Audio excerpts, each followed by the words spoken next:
Welcome to the CU Sports Show. Today my guest is Mrs. Heather Horn. Heather is a graduate of Rantoul and also a graduate of University of Illinois.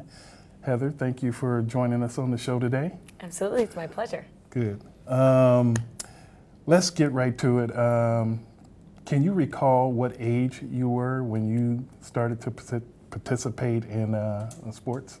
Absolutely. I started playing sports when I was 7 years old. So I first started playing tennis and swim team and softball. And to be very honest, I was not very good at those sports. In fact, I'm not sure my parents were actually convinced that I was going to be an athlete, but rather that they could tell that I was having a good time. But you enjoyed it, right? You went to all the practices and things, or did your parents actually have to like remind you that, you know, that you were going to have a practice, and you never did say, oh, I don't want to go? No. So you were ready? Yes, I absolutely loved going to the practices. So they weren't 100% sure that I was going to be a phenomenal athlete, but they knew that I loved the socialization around the sport, and that was really important to me. I also really just enjoyed being active.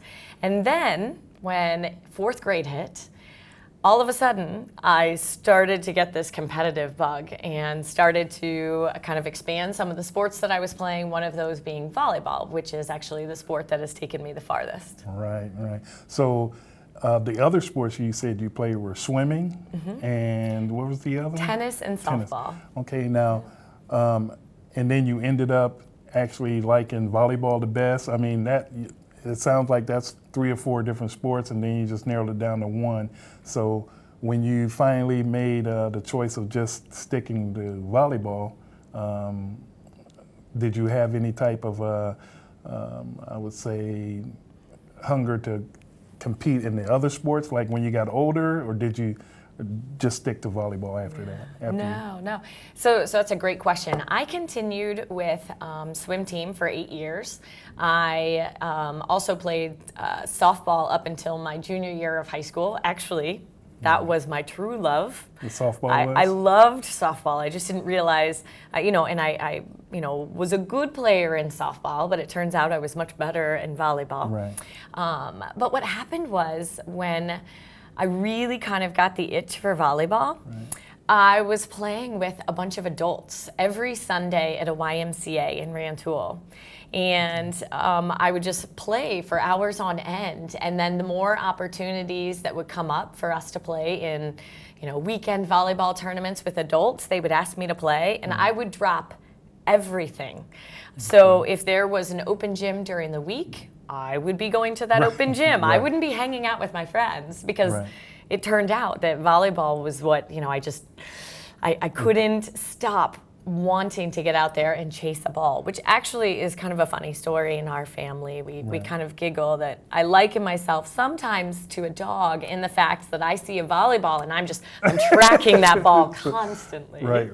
Well, you know what? That really sounds like you really enjoy playing that sport more than the other sports.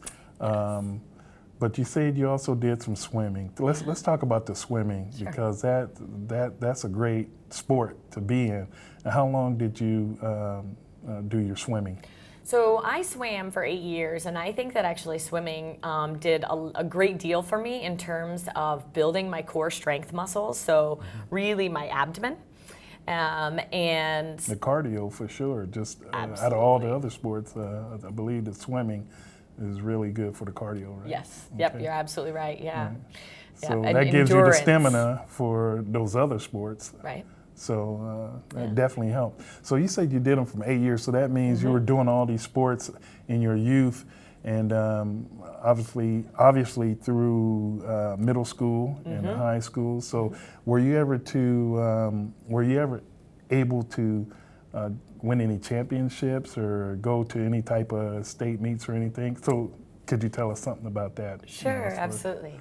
So I'll be very frank and say that I never won a state championship. We did pretty well in our season based on the conference that we were in. So I did well and I found success in my high school programs. And actually one of the greatest things about playing in high school is that your peers get to come and watch you in your sport. But I would say one of the most profound things that I did was I had the opportunity to play travel or club volleyball. And I played club volleyball literally for 8 months a year. So when I was playing the 4 months in high school, I would then play 8 months the remainder of the year in this club volleyball program. And we would travel all over the entire United States. So I had the opportunity to travel to California and Arizona and Florida and Minnesota on a very consistent basis. In fact, I even made the junior national team for the U.S. That's great. That's great. Yeah. Now, is that all due to playing with the club team because you go from your high school or middle school, whatever it is, and then into the club, and then once you do well on the club circuit, you get seen by, like you were saying, the USA team, the national team, and then they take you off of there. How was it? Can you tell us your feeling about when they asked you to play on the national team? Sure. How'd you feel? My immediate reaction was, oh my gosh, I'm not good enough. This was a mistake. This was absolutely a mistake. Why'd you feel like that? Because it sounds like you were putting in all the work for it and you love the sport, and that is usually what happens to a person that dedicates themselves to their sport. Sure. The rewards at the end, and that was a great reward for you. So why didn't you feel you didn't? I think primarily because I was definitely considered kind of the underdog. So I played for a pretty small club program, albeit I received excellent training. Right. But most of the other girls were coming from very, very large cities, playing for very large club programs. Right. And girls who were on average 6 or 7 inches taller than I was. Right. I was going to ask you about as far as like your position. What position did you play? Sure. So I was a during that setter. time? I actually played as an outside hitter for my high school team. Okay. But then I would always make a transition during my club season to setter. And frankly, that made me a much better player. I think a lot of young student athletes can sometimes say, oh, no, I have one position and that's what I'm best at. Okay. And frankly, I would say, leave yourself open to whatever your coach or your team needs, because A, that's going to make the rest of your team better, whatever role you're needed in, but it also gives you a different perspective. So I think that I was a better setter because I had played some outside and I had done some passing, and so I had greater perspective what they were working through, because that's not an easy job. Okay. And sometimes when you don't play multiple positions, you don't have that perspective. That is very good info, and hopefully our younger viewers will pick that up. It sounds like that you were a pretty good athlete, first of all. I mean, you're playing all these other sports, and then you narrow it down to just one. And playing all the other sports had to play some part in you being a great volleyball player. Could you speak to the audience about playing more than one sport to help you with the one sport that you finally choose? Absolutely. So it's interesting. I have young children now, and we have a lot of these conversations at home. When I was growing up, I played a ton of sports. So I didn't just play, swimming and softball and tennis, but I also played basketball in junior high and then 1 year of high school. And, had I made the choice to stay with it, I probably could have played longer. But I think student athletes need to diversify themselves. So sometimes it's a misnomer that if you play a club sport or that you need to make a choice very, very early on, and you don't need to do that. Again, you are going to use different muscles in each of the sports, and so you're going to build a more well-rounded athlete. And to be very, very clear, I was not a good athlete when I was younger. I had a lot of heart, and I was excited to play sports and be with my friends, but I think that's another thing. Sometimes we our families, our friends, and even ourselves peg ourselves very early on as, oh, I'm really good at this, or I'm not very good at this. And yet we have so much maturation left with our bodies. We all grow at different points. We all gain coordination. We all end up having a different desire at different points. And so I would just say, as much as you may hesitate and feel like, I don't know, I'm not a very good athlete, don't peg yourself yet, because there's a lot of growth left to happen. And frankly, early on, had people said, oh, you're not a good athlete, I would not be where I am today and would not have had all the amazing experiences. That is some more good information. And let's talk about the training. Let's talk about all your training, because did you have any special type training? Because the younger kids that are in school, middle school, and then high school, if they just rely on just practice that they have at the schools, I don't think that's good enough right now. I think you got to go get some type of personal training or outside of the box type training. Did you do any type of training outside of the box type deal for your volleyball? Yeah, to be honest, I did, but it didn't involve anybody except me, a ball, and a wall. Right. And that sounds a little silly, but in most sports, it's about touches and making sure that you become consistent and more accurate. And so what that means is, for a volleyball player, it's about finding a wall and passing the ball back and forth against the wall, or setting the ball, or serving the ball. And the more touches you can get, the better you become, and the more well that you train your muscle memory. And that's what it's about. For basketball players, honestly, there are bunches of courts, indoors and outdoors, all over. You can simply go, shoot hoops, shoot hoops. And that's what ends up building the really, really strong athletes, is the desire and the willingness to create repetition within your practice structure. So you may go to practice for a couple of hours, and then don't be afraid to do your homework, but then step out for an hour and work on, taking some shots, or work on passing a volleyball, or work on throwing a ball with someone else. Right. It's simply getting the touches. It wasn't really until I made that transition to the U of I, when I started playing for the varsity team, that I started having more of the specialized folks come in and help us build muscles that would specifically make us faster, or make us stronger, or make our arm swing more consistent. Right. But in high school, I didn't necessarily have access to all of that. Okay. I'm glad you brought up your collegiate time. You graduated from the University of Illinois. Can you tell us how it felt to get a scholarship? If that's in fact what happened, you were able to get a scholarship. How was that day to where they came in and offered you the scholarship? How did you feel? Sure. Mesmerized. It was my sophomore year of high school. I was getting a lot of letters and from a bunch of different colleges, and I was getting phone calls from recruiters and emails. And it sounds a lot sexier than what it is.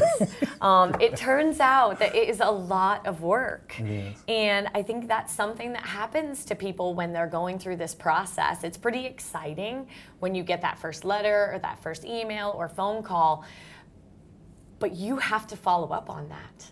And you have to take initiative. Right. There are a lot of questionnaires that go out. You need to take the time to fill those out and even write a personal message. You have to create a filing system to keep all of it straight, so that you can remember coaches' names and different programs and mascots. And it's a lot of work. It's absolutely worth it. I was very blessed and was able to be ranked third in the nation, and ended up receiving a lot of scholarship offers, and at the end narrowed it down to Ohio State, UCLA, and Illinois. Wow. Now, oftentimes people think I'm a little crazy, but I had grown up in this area. No, you're not crazy. And so it was a dream. It was a dream to play at Illinois. And you know, it was another one of those things that when it happened, I was actually at a volleyball game at the U of I, and apparently my parents already knew that Illinois was going to offer me. Oh, okay. Nice But surprise. yeah, but when I went down to speak to the head volleyball coach at that time was Mike Hebert, the Ohio State volleyball coach came over and spoke to me. That was Jim Stone. And it was interesting. I definitely felt a tension between the two head coaches, and then Well, they wanted the number 3 ranked player. Now, the number cool. 3, your ranking was for your position, correct, and again, your position was a setter. A setter. Yes. You were number 3, and that is so awesome. All your hard work had paid off. Did you finally feel that all the work that you've done in playing club ball and nationals and stuff like that actually paid off? And was it like a relief though, you know, when you seen that, you know, there's nothing better when you can get your education paid for. And you know, get to do your craft that you loved. So, oh my gosh, it was phenomenal. You know, so I missed a lot of homecomings. I didn't actually miss any proms, but you know, I certainly never had time to, you know, spend the day getting myself dolled up. Most of the time I would come home from a volleyball tournament and I would jump in the shower, do my own hair. My date and I would run through McDonald's for dinner, and we would still be about an hour late for the dance, but it didn't matter because I was still getting to do everything that I wanted to do. It's just my path was a little different. I spent some time, we call it windshield time.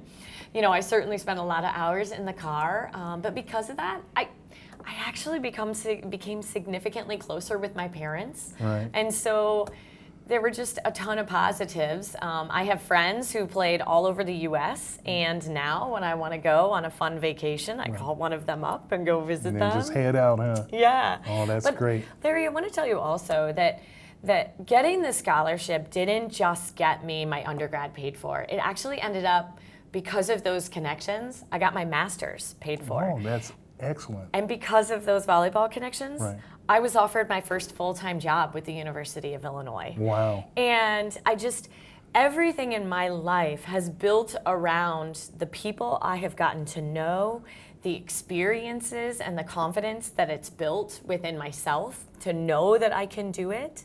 And I wouldn't change a thing. And this is all from the sport that you loved. Yes. And all these wonderful things come out of that. So this is all positive. Yeah.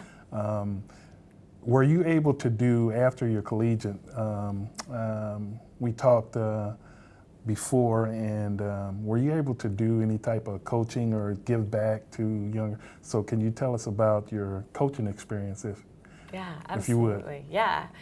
So right after I finished my collegiate career at Illinois, the very next fall semester, I actually was starting in my master's program, but I also had the opportunity to be the head varsity volleyball coach at Rantoul High School. And I had the opportunity to coach there for 4 years.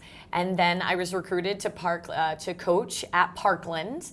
And from then I actually, a year later, went and was the head volleyball coach at St. Thomas More, and then was recruited back to Parkland, and am still an assistant volleyball coach. So volleyball is still a big part of your life, and you're giving back to the younger, to the younger generation, so to speak. So we have some video. It's not of Parkland or one of the teams that you coach, but I was able to get some video of a team. This is the Urbana girls volleyball team a couple years ago. So let's take can you take us through this here? And that's what's going on here.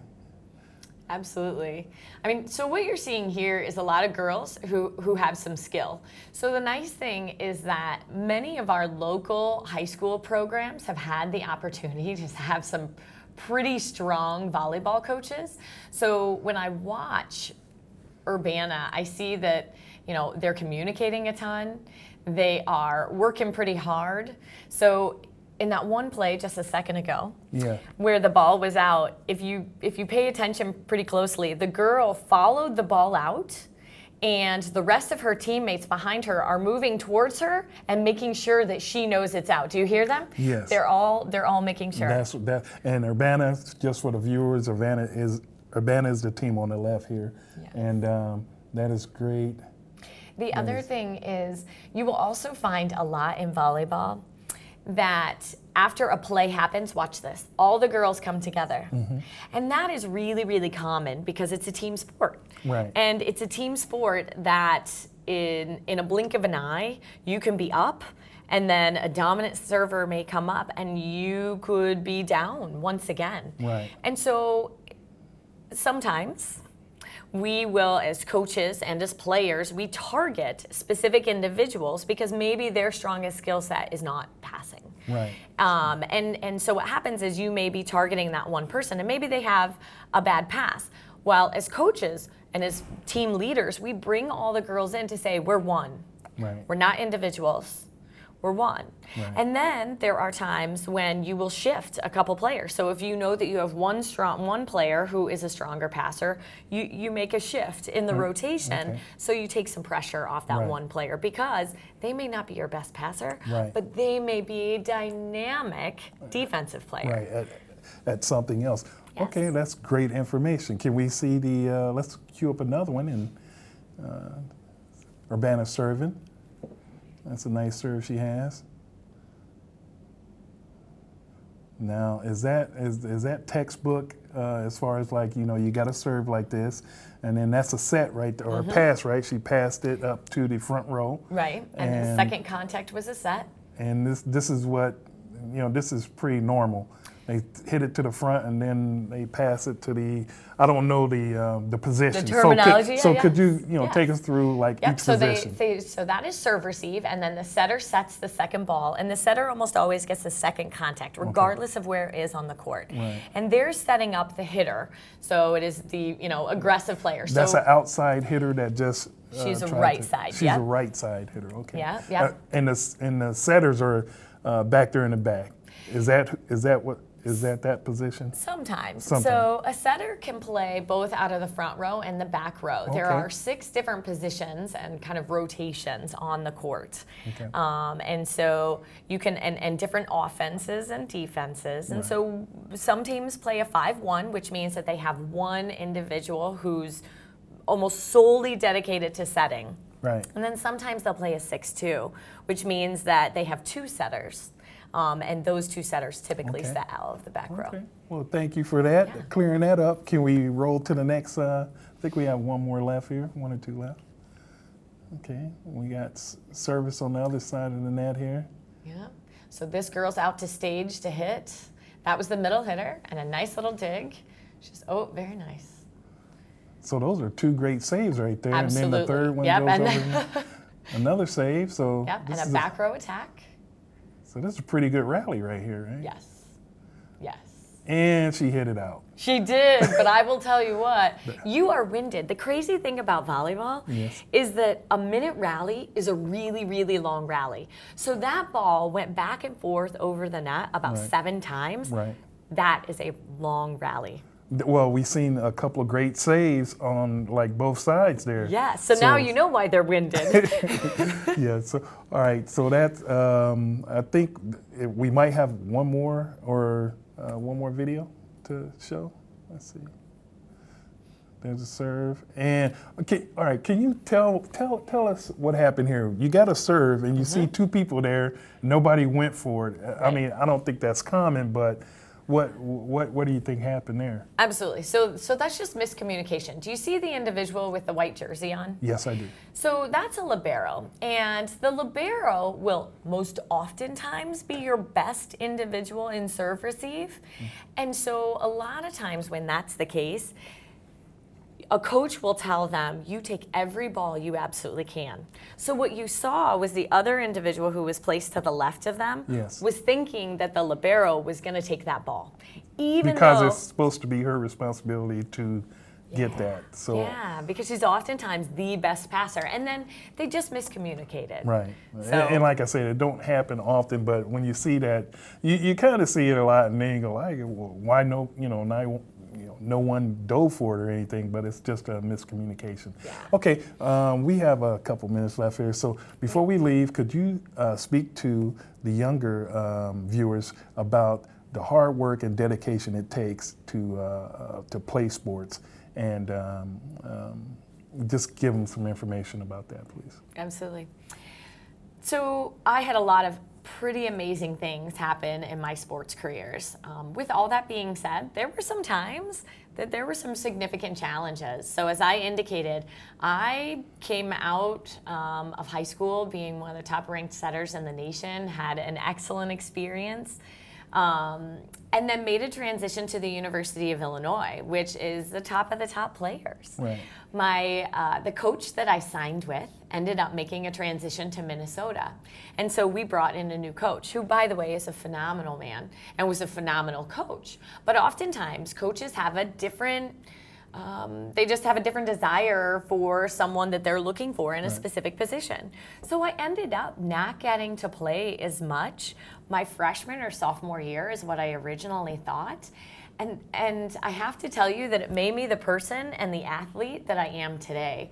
Because instead of giving up on the sport, and by the way, there were a lot of people who said to me, Heather, transfer to another college, make a different choice, like go play somewhere else. I said, no, I chose the University of Illinois, and this is where I wanted to be for the academics, for the athletics, for my family. And so I took a situation that oftentimes a lot of people will take and kind of huddle and decide that they don't want to be a part of anymore. And I decided to make it one of the best experiences that I could have had. In fact, because of the teamwork and the dedication that I displayed, I ended up winning different types of leadership awards and just having a really, really smooth transition after volleyball, which seems silly, but a lot of individuals, after they've been the big dog in a sport, have a hard time making a transition to their next phase. But I was just so fortunate because it was hard in the beginning. I worked incredibly hard. So we would have 3-hour practices, and I would stay after every single day for another hour and a half and set typically about 2,000 more balls than everybody else. And it made a difference. It made a difference. It made a huge difference. Well, Heather, thank you very much for joining us today.